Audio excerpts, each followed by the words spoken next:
ನೀವೀಗ ನೋಡ್ತಿದ್ದೀರಲ್ಲ, ಇದು ಮಧ್ವಾನ ಸೊಪ್ಪು ಅಂತಾರೆ. ಸೊ ಇದು ಖುಷಿಯ ಮಳೇಲಿ ಮಾತ್ರ ನೀವು ಇದನ್ನ ಏನಾದ್ರು ಪ್ರಿಪೇರ್ ಮಾಡಿದ್ರೆ ಮಾತ್ರ ಈ ಕಲರ್ ಬರುತ್ತೆ. ಇನ್ ರೆಸ್ಟ್ ಆಫ್ ದ ಇಯರ್ ನೀವು ಮಾಡಿದ್ರು ಎಲ್ಲ ನಾರ್ಮಲ್ ಸೊಪ್ಪು ಏನು ಕಲರ್ ಇರುತ್ತೆ ಅದೇ ಸೇಮ್ ಕಲರ್ ಬರುತ್ತೆ.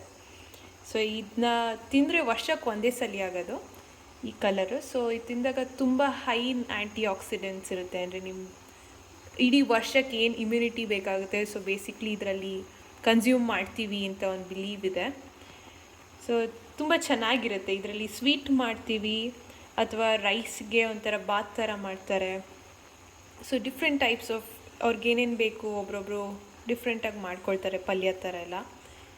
ಸೊ ಇದನ್ನ ಇನ್ಫಾರ್ಮೇಷನ್ ತಿಳಿಸೋಣ ಅಂತ ಇದೊಂದು ಶಾರ್ಟ್ ವಿಡಿಯೋ ಮಾಡಿದೆ. ನೋಡಿ, ಈ ಕಲರ್ ಇರುತ್ತೆ. ಸೊ ಇದು ರೈಸಿಗೆಲ್ಲ ಮಾಡಿದಾಗ ಪರ್ಪಲ್ ಕಲರ್ ಬರುತ್ತೆ, ತುಂಬ ಚೆನ್ನಾಗಿರುತ್ತೆ.